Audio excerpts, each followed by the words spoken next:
ఏ రకంగా ఐటీ రంగం మెరుపు వేగంతో దూసుకుపోయిందో ఒక్కసారి ఆలోచన చేయండి.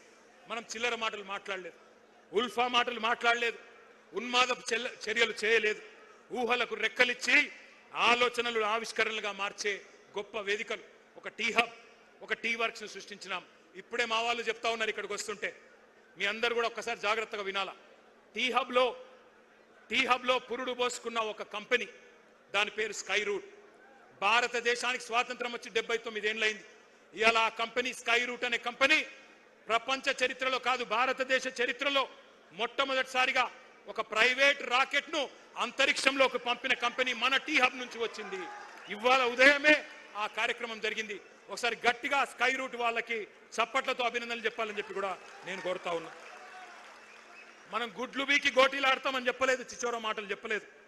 గూగుల్, యాపిల్ ఇటువంటి సంస్థలను రప్పించే ప్రయత్నం చేసినాం. పేగులు తీసి మెడలేసుకుంటాను ఫాల్తూ వాగుడు వాగలేదు.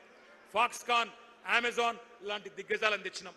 నిన్న రేవంత్ రెడ్డి గారు ఒకటే రోజు అమెజాన్ కు రిబ్బన్ కట్ చేసిండు, అమర్ రాజా బ్యాటరీస్ కి రిబ్బన్ కట్ చేసిండు. ఎవరు తెచ్చిండ్రు రవి? కేసీఆర్ ప్రభుత్వం కాదా? మనం కట్టిన ఫ్లైఓవర్లకు సున్నం పూస్తాడు, మనం తెచ్చిన కంపెనీలకు రిబ్బన్లు కట్ చేస్తాడు. ఆడ స్టేజ్ ఎక్కగానే వెనుకకెళ్ళి పాట పెట్టాలన్నట, పాట పెట్టకపోతే స్టేజ్ ఎక్కుతలేడు. ఈ చిల్లర నాయకుడు, ఒక ముఠా నాయకుడు ఇవాళ ముఖ్యమంత్రి అయ్యి మరి ఫ్యూచర్ సిటీ పేరిట భూ దందాలు చేస్తున్నాడు, భూ బాగోతాలు చేస్తూ ఉన్నాడు. నేను అందుకే మిమ్మల్ని అంటా ఉన్నా, ఇవాళ కాంగ్రెస్ పాలసీ ఒకటే. ఏ కంపెనీ పోతేంది, ఎవడు ఉంటే ఏంది, ఎవడు బతికితేంది, ఎవడు చస్తేంది, ఏ జాబులు పోతే ఏమి, ఎవరికి జాబులు రాకపోతేమి, మనకు కమిషన్లే ముఖ్యం అని చెప్పి ఇవాళ ముందుకు పోతా ఉన్నారు. చందాల దందాలు నడుస్తున్నాయి, ఇయ్యకపోతే తలకు తుపాకులు పెడుతున్నారు కాంగ్రెస్ వాళ్ళు. హిల్ట్ అని ఒక పాలసీ తెచ్చినారు. HILT, Hyderabad industrial land transformation policy. ఉన్న పరిశ్రమలు మూసేయండి, పర్సెంటేజ్లు మాకు ఇవ్వండి, మూటలు ఇవ్వండి, మీరు మాల్స్ కట్టుకోండి, టవర్స్ కట్టుకోండి అని హైదరాబాద్లో 10,000 ఎకరాలకు ఇవాళ మంగళం పాడే ప్రయత్నం, వాటిని మొత్తం అన్నదమ్ములకు, అస్మదీయులకు కట్టబెట్టే ప్రయత్నం చేస్తూ ఉన్నాడు. ఒక్క మాట మాత్రం నేను అడుగుతా ఉన్నా, ఆలోచించమని కోరుతా ఉన్నా. కంపెనీలు పోతుంటే, ఇక్కడి నుంచి తరలిపోతుంటే మరి వాటిని ఆపలేని అసమర్థులను మాత్రమే కాదు, వాటిని ఎత్తుకపోతున్న వాళ్ళని కూడా మనం ప్రశ్నించాల్సిన అవసరం ఉంది.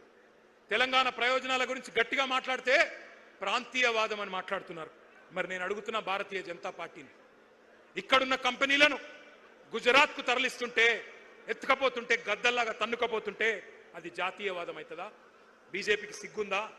ఇక్కడి కంపెనీలు ఆ రోజు కేసీఆర్ గారి కష్టంతో వచ్చిన ఒక కేన్స్ పరిశ్రమ, ఒక మైక్రాన్ పరిశ్రమ, వీటిని గుజరాత్కు గద్దల్లాగా మోడీ గారు తన్నుకపోతే అది ప్రాంతీయవాదం అవుతుందా, జాతీయవాదం అవుతుందా? ఆలోచించండి. ఎంత అవకాశవాది భారతీయ జనతా పార్టీయో ఒక్కసారి ఆలోచించండి.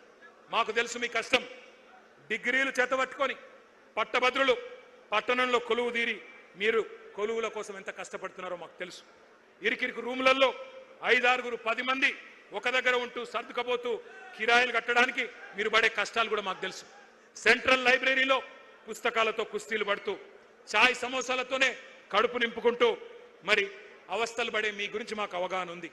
తల్లిదండ్రులకు భారం కాకూడదు అని మీ బాధ. పైసలు పంపించమని అడిగితే నామోషి. పాకెట్ మనీ కోసం మీరు పడే బాధలు మాకు తెలుసు, చేసే చిరు జాబులు కూడా మాకు తెలుసు.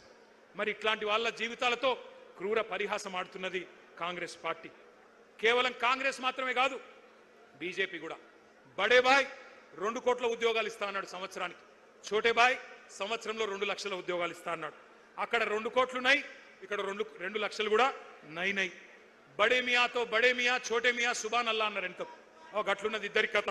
అందుకే నేను అనేది, మోడీ గారేమో ఏవయ్యా ఉద్యోగాలంటే పకోడీలు వేసుకోండి, చెగోడీలు వేసుకోండి అని ఆయన మాట్లాడుతూ ఉన్నాడు. నేను మీ అందరినీ చివరగా ముగించే ముందు కోరేది ఒక్కటే. నేను మీలాగనే కష్టపడి చదువుకున్నా. హైదరాబాద్లో నిజాం కాలేజీలో డిగ్రీ చేసిన. ఆ తర్వాత నేను పూనా యూనివర్సిటీలో ఒక పోటీ పరీక్ష రాసి, జేఎన్యూ వాళ్ళు పోటీ పరీక్ష పెడితే భారతదేశంలో ఆ రోజు 16 యూనివర్సిటీల్లో మాత్రమే బయోటెక్నాలజీ కోర్సు మాస్టర్స్లో ఉండేది. ఆ రోజు రాసి లక్షల మంది విద్యార్థులు రాస్తే 1000 మంది ఎంపికైతే అందులో నేను ఒక్కరిని. పోటీ పరీక్షలు రాసిన అనుభవం నాకుంది. ఎంఎస్సి చదువుకున్నా. ఆ తర్వాత జీమాట్ అనే పరీక్ష రాసి అమెరికా పోయినా. అక్కడ ఎంబీఏ చేసిన. ఎంబీఏ చేసి మళ్ళీ అక్కడ కూడా ఇంటర్వ్యూలకు అపియర్ అయ్యి కష్టపడి ఏ సిఫారసు లేకుండా అమెరికాలో ఉద్యోగాలు సంపాదించుకున్నా. నాకు తెలుసు పరీక్షలు రాయడం ఎంత కష్టమో తెలుసు, పోటీ పరీక్షలకు ప్రిపేర్ అవ్వడం ఎంత కష్టమో తెలుసు, ఇంటర్వ్యూలకు అపియర్ కావాలంటే ఎంత కష్టమో తెలుసు, ఉద్యోగం కొట్టడం ఎంత కష్టమో తెలుసు. నేను అడుగుతున్నా మిమ్మల్ని ఆలోచించమని. ఈ రేవంత్ రెడ్డికో బండి సంజయ్కో కనీసం పరీక్షలు రాసే తెలివి ఉన్నదా? నకలు కొట్టే బ్యాచ్ ఇది. ఏం చదివినరో ఎవరికి తెలియదు. ఒక్క పోటీ పరీక్ష రాసిన మొఖాలు ఇవి. ఒక జాబ్ కొట్టినరా ఎప్పుడన్నా జీవితంలో? గోడ మీకు సున్నం కొట్టుడు తప్ప జాబ్ కొట్టే మొఖాలు ఇవి. మరి వాళ్ళు మాట్లాడుతున్నారు ఇలా నిరుద్యోగుల గురించి. మీ కష్టం తెలిసింది మాకు, అందుకే మేము అడిగేది, అందుకే మీకు చెప్పేది. మీ బాధ్యత పెద్దది, మా తమ్ముళ్ళు చెల్లెళ్ళది. ఇవాళ కేవలం ఉద్యోగాల గురించి మాత్రమే కాదు మీరు ఆలోచించాల్సింది, నోటిఫికేషన్ల గురించి మాత్రమే కాదు. ఎట్లా ఉన్న రాష్ట్రం ఎట్లా అయిందో ఒక్కసారి ఆలోచించండి.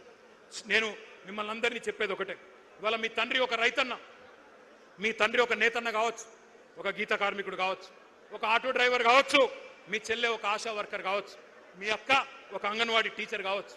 ఇవాళ రాష్ట్రం మొత్తంలో ఎట్లాంటి పరిస్థితి ఉన్నదో ఒక్కసారి ఆలోచించండి. బుల్డోజర్ల విధ్వంసం, బూతుల వరద, అవినీతి బురద. మరి ఇవాళ సర్కార్ అనేది లేదు ఈ రాష్ట్రంలో, సర్కస్ మాత్రమే ఉన్నది.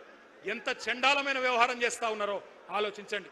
ఈ అవినీతి పరుడు, ఈ అవివేకి మన రాష్ట్రాన్ని బికారుల రాష్ట్రం అంటాడు, దివాలా తీసిన రాష్ట్రం అంటాడు. ఆత్మగౌరవం లేకుండా ఢిల్లీ పోతే నన్ను దొంగలాగా చూస్తున్నారని మాట్లాడుతున్నాడు. మరి అందుకే నేను అంటా ఉన్నా, తెచ్చుకున్న తెలంగాణ తెరలైపోతుంటే, పాడైతుంటే తెలంగాణ యువత చూస్తా ఊరుకోవాలా ఆలోచించండి. నేను అడగట్లేదు మిమ్మల్ని నేపాల్ లాగా భూకంపం పుట్టించమని అడగట్లేదు, నేను అట్లా చేయమని అడుగుతలేను. శ్రీలంక లాగా శివతాండవం చేసి యువతరం మరి అక్కడి ప్రభుత్వాన్ని కూల్చింది, అట్లా చేయమని నేను అడుగుతలేను. విధ్వంసాలకు దిగుమని చెప్పి నేను పిలుపునిస్తలేను. అల్లర్లు చేయమని ఆజ్యం పోయడం లేదు. రెచ్చగొట్టి చిచ్చు పెట్టి కేసుల్లో ఇరికించి తప్పించుకునే రాజకీయం బీఆర్ఎస్ చేయదు. ఉద్యమ కాలంలో కూడా కేసీఆర్ గారు ఒక్కటే చెప్పిండ్రు, పిల్లలను జాగ్రత్తగా చూసుకోండి, వాళ్ళ నెత్తురు చిందొద్దు అని చెప్పినాడు మీ అందరికీ. అందుకే ఒక అన్నగా, ఒక సోదరుడిగా నేను మాటిస్తా ఉన్నా, ఖచ్చితంగా 2028లో 600 మళ్ళీ తిరిగి కేసీఆర్ గారు ముఖ్యమంత్రి అవుతారు.